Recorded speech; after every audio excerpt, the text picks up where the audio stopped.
Hello and welcome back to another episode of IROC Business Entrepreneur Series, hosted by IROC Marketable Business Solutions, where we help small businesses solve big marketing problems. I am your host, Corey Fonville Foster, and I'm super excited because today we have an amazing guest. We have with us today Miss Angela Gardner of 100 Coffees. She has a BS in business management, certified John Maxwell Coach, speaker, and trainer. She's also certified as a human and behavior consultant and trainer. Angela has also mentored under John Maxwell and Robert Rohm. So I am super excited to have someone here that obviously has the knowledge. So hello, Angela, and how are you? Hello, I'm so excited to be here. Thank you for having me. Awesome. I'm super excited because anytime I have someone here who has done anything with John Maxwell, I know they are a gifted speaker and they will definitely be able to leave some tea out here for us so that we can sip and learn and grow. So I am excited. And I was also excited when I actually got to kind of chat with you because I was like, it sounds really cool, this 100 coffees. It's a new idea that I think nobody else is doing. And I was like, this is interesting. So I'm going to let you, like I said, spill the tea. So tell us a little bit about who is Angela and what in the world is 100 coffees? Angela is a coffee lover, first of all. But 100 Coffees came about out of my need to figure out how to do my business online. Before we were all forced into doing online, as the world is at the moment, actually, I was doing corporate training. And so I was used to going out and doing consulting for weeks and months at a time and just kind of setting up camp in their offices. And my daughter would go to school. And so it all worked out just fine. But we relocated to California and we started homeschooling, which meant I had her with me all the time and I couldn't do that anymore. So I had to pivot and figure out how do I use all my skills that I was using for corporate? How do I translate that into an online business?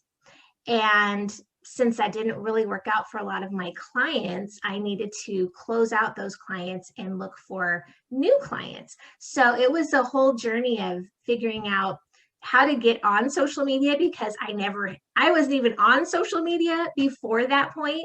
So really a huge learning curve, figuring out social media and then translating my in-person to a virtual space, which was very painful. It was not easy by any means.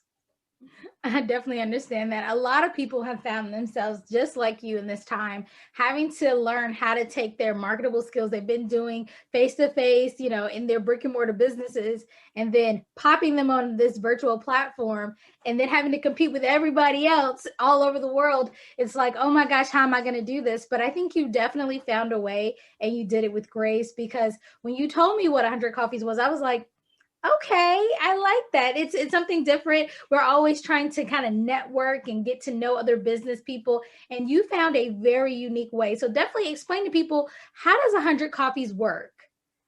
So basically, when I was doing in person, if I didn't have clients, I hung out in a coffee shop because I love coffee.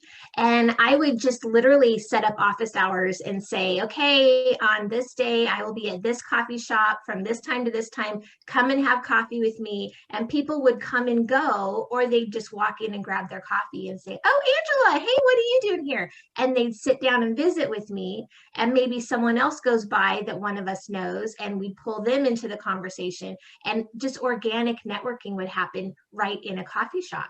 And so that was one of the things I was really missing being at home with my daughter was that whole social interaction. I love the coffee house vibe of just hanging out and people watching and being in that space.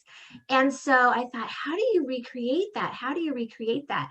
And so at the beginning of 2020, we really stepped into, okay, so what would happen? Like, what happens in an actual coffee shop? And could you do that online? And would people really buy into that? And what would that look like? And so we just started, like when we're little girls, playing pretend. And we talked in our community on Facebook. We started talking as if we were really entering a coffee shop, walking up to the coffee bar, saying good morning to the barista, and giving them all our business, like, oh, girl, I got this going on today, and I'm going to need a double latte because there is so much going on, and I got to stay awake, and I am so tired, and I'm meeting so-and-so today, and just telling our business so that everyone else will overhear, right, and marketing ourselves in the coffee line. And so we started playing with this concept, and because no one else could go to the coffee shop either, it really caught on.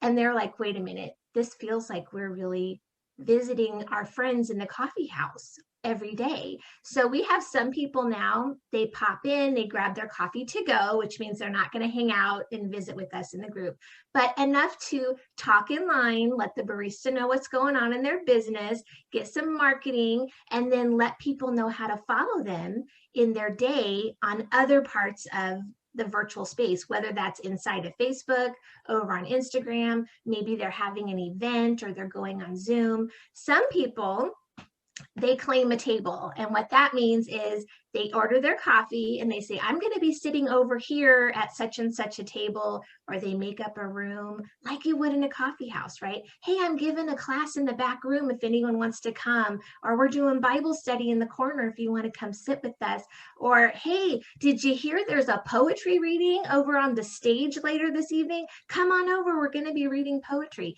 So we really are using the virtual world as if we truly were all in person. And the beauty of virtual is that you can have this feeling with women who you would never meet in person because we're all over the world. So you can walk into your virtual local coffee shop and meet women from everywhere in the world and never even get dressed if you don't want to, because we're not leaving our houses, right? I love it. It's such a great concept, because think about, most of us, when we think of a coffee shop, we're thinking of like a Starbucks or like our favorite, on the corner kind of coffee shop. And think about how much we spend on coffee every day. And it's like, yeah, if I can skip the paying for the coffee part and get the networking and the communication and stay in my slippers and pajamas, it's a win-win. It's a win-win-win, actually. So I love the concept, because people don't realize it really is about networking. It doesn't matter which part of business you're in. You really need to find others who can breathe life into your business and you can breathe life into theirs. So you are really having this community available to us where we can go and we can, get to know each other and find opportunities. Because I'll tell you, a lot of the opportunities I've had to speak, give presentations, be on other people's podcasts have been through networking, just kind of talking up my business. And what better place than a coffee shop? So I think that's such an ingenious idea that I think most of us would be like, okay, what do we have to lose? Go, like you said, go get in line, say good morning. Hey, I have all these marketing clients I need to see today. Oh my goodness, till spill my tea, and then let other people overhear it and say, oh, really? Let's, you want to chat at the table? I sure would. So I think it's such an amazing idea. And I'm just I'm sad. I would have never thought of it. I would have never thought of it, but I love it. I love it. Somebody had to think about it, and somebody was you. So great.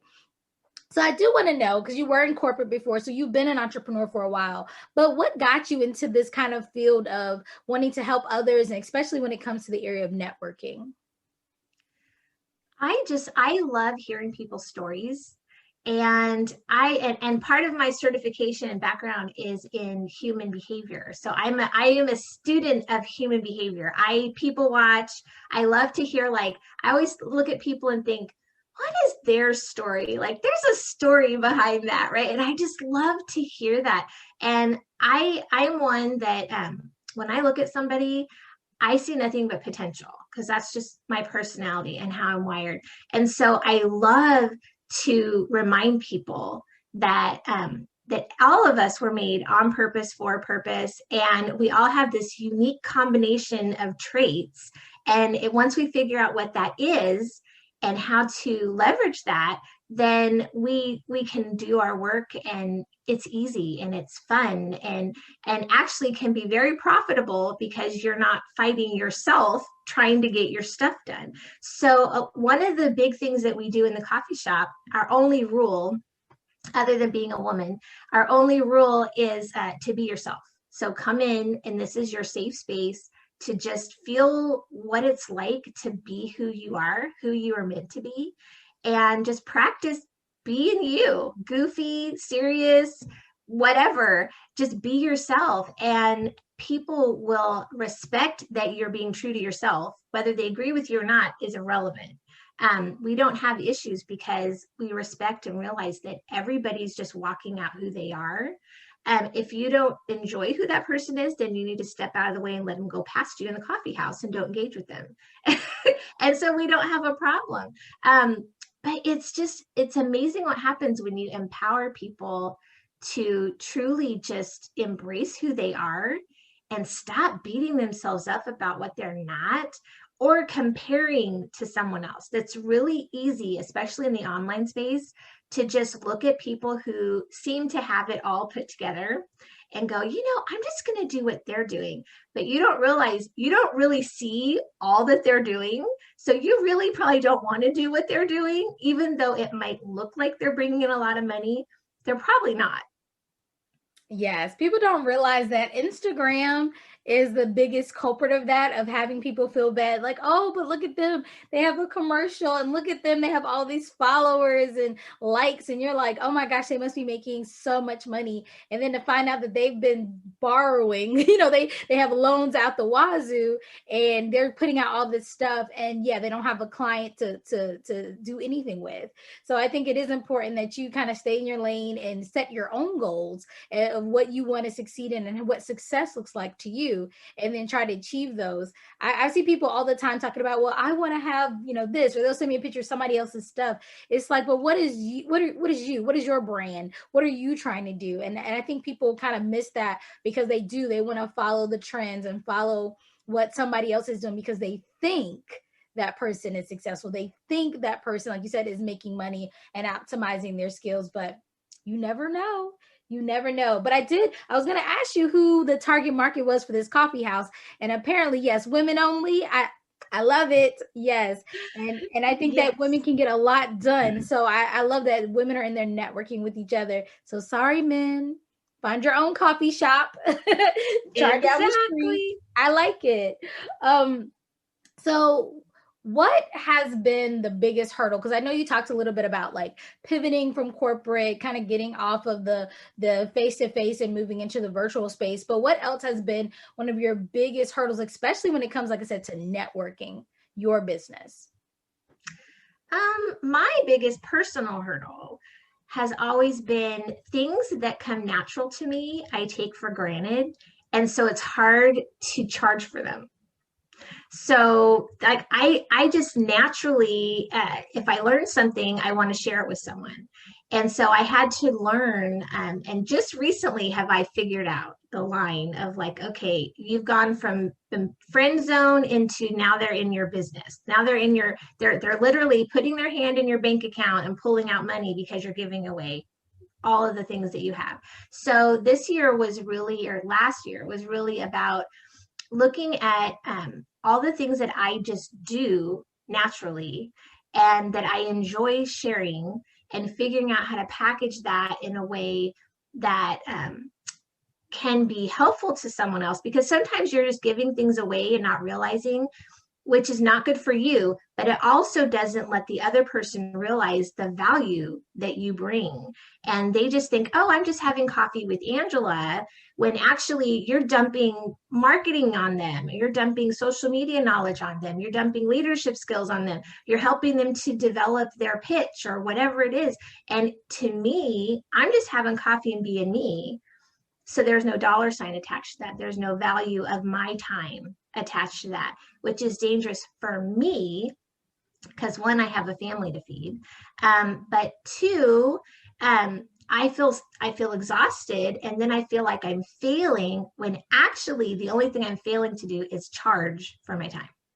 Yes, I think a lot of us have that issue, especially in like the coaching realm, because you of course have loads of knowledge, and you became a coach, or you became somebody who helps others because you have that caring spirit. But you end up pouring and pouring and pouring into others and realizing, oh no, I didn't collect anything for it. So I always tell my clients, 10% is a safe place. Give away 10%. You do want to give away things for free. Let people know what you have to offer, what things you have knowledge on, and then bank the rest. So if you want more, after I've given you a little bit, you like what you see, you've gotten a taste, like you give them the appetizer, come, let's talk about paying for this full meal. I'll give you a sample, you come pay for the meal at the restaurant.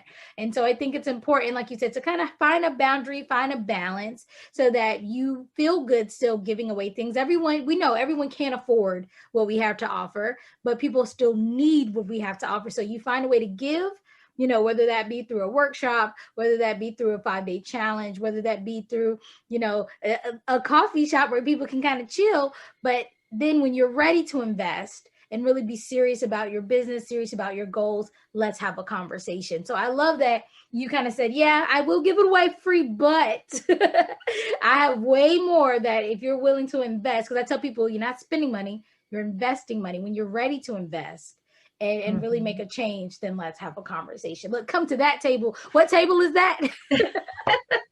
Right. And the one thing we realized too, the coffee house was also created at a time when social media, a lot of people felt like they had to pay to play. So if I want your time, I've got to buy your products just to have a coffee with you. And networking was kind of done in reverse. Like you pay first and then we'll have a conversation. So if you wanted someone's attention, even to just maybe collaborate with them, you had to listen to a talk, you had to attend a call with their upline, you had to buy their product, you had to do something. And so that was very frustrating for me. I'm like, can't we just have a conversation? Like I know every single person on my friends list, and I'm happy to refer business to you once I know who you are and who would be a good referral for you. But I don't have time to wait through all these steps just to get to know who you are as a person. So the coffee shop kind of started as like almost an anti-sales group, which at the beginning was kind of refreshing. But then we realized along the journey that we were unintentionally giving the message that, oh, we don't talk about business. You don't talk about your business. And so what happens when you don't talk about your business is no money's coming in. So that's not good. So we had to turn that around and say, your business is part of who you are and it's part of your story.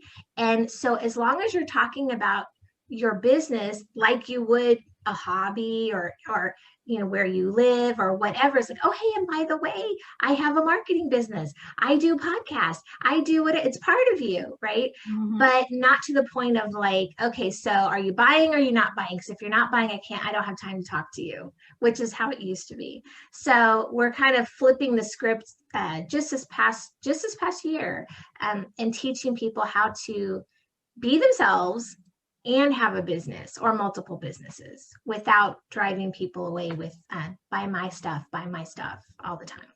And I think you're teaching them a valuable skill, because when you actually are face-to-face, that's actually a good way to do business, because people don't buy from just any old body. They want to have that connection. They want to build that rapport. So if you learn to be conversational and just matter of factly, kind of as it happens, I do have a business conversation, people like that more than, hey, you need to buy this because you also get to learn the heart of people and then realize, okay, yes, I could actually help this person. Let me tell them how their life could change if they worked with me if we did business together, right? I'm not working for you, you're not working for me. We do business together. So I think it's a great skill that any entrepreneur can learn. There is an art to networking versus just selling your product or shoving it down people's throats. There is a definite art and a sense of finessing that you have to do to be able to network effectively. So I love that you talked a little bit about that. So I do have a question for you. I'm going to put you on the hot seat here, because most of my audience are new entrepreneurs. Some of them are just having that thought, that first sparkle in their eye of, "Ooh, I think I have something that I can market of myself or my passion." So do you have any tips for a new entrepreneur just starting out? Just starting out, I would say don't get caught up thinking that you have to have everything in a row and all your ducks in line to start. Literally, simple is best. Even when you've been in business a long time and we get all caught up in, oh, I need this system and this system and this ad and this. No, no, you need an idea and a way to communicate it. That's all you need, and a way to take money. So get your idea, make a flyer or some way to let people know what you're selling, and a way to make money, how to take their money when they say yes. That's all you need. Don't overcomplicate. Don't go, oh, I gotta have an email list first, or oh, I've got to have a website first. All right. No, you don't. No, you don't. You just need to be able to say, hey, I'm Angela and I sell networking meeting appointments. Great. How do I do that? Oh, well, here's an invitation. And by the way, it's $10. Here's how you pay, right? That's all you need. That's all you need.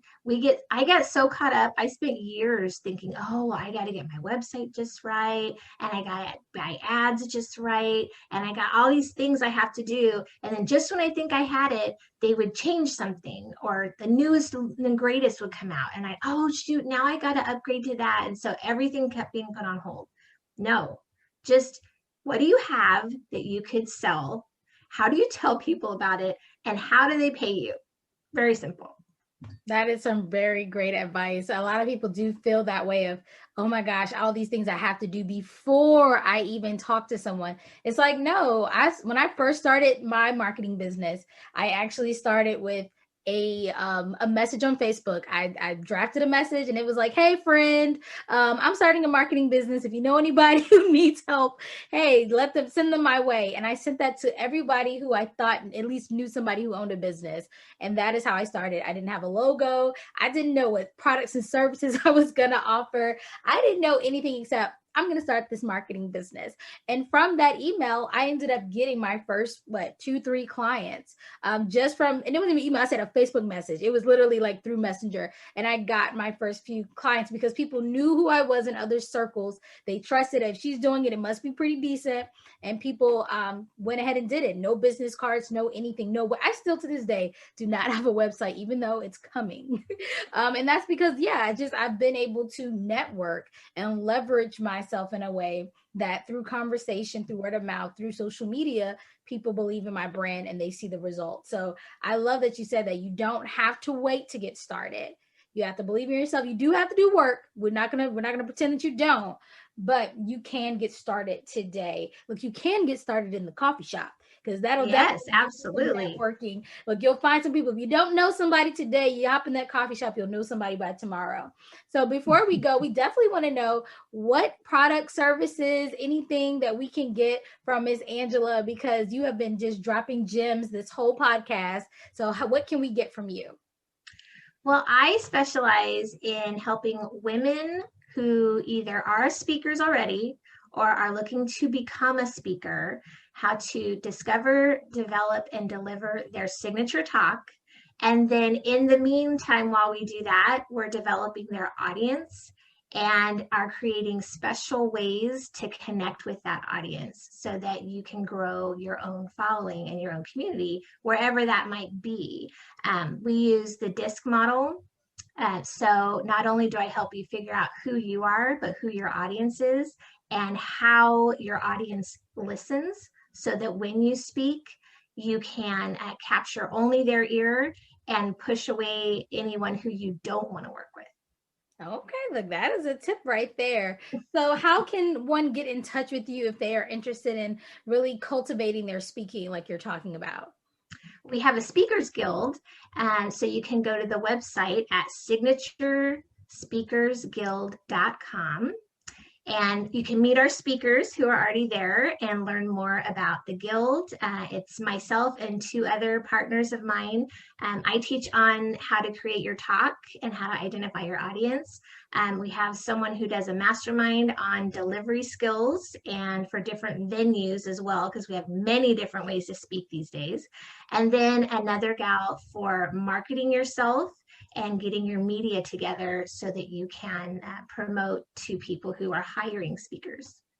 Awesome. That is really great. I know there's tons of people who have a talk, right? They have something they want to share, but they don't know how to get it out. They're like, okay, how do I become a speaker? If I don't know how to find people, like you said, that need someone to speak. So I think that that's a very great resource. We're definitely going to be putting her links down below. If you're watching on YouTube, check out the podcast description if you are listening in, because we definitely want you to be able to connect with Angela and her crew and the coffee shop.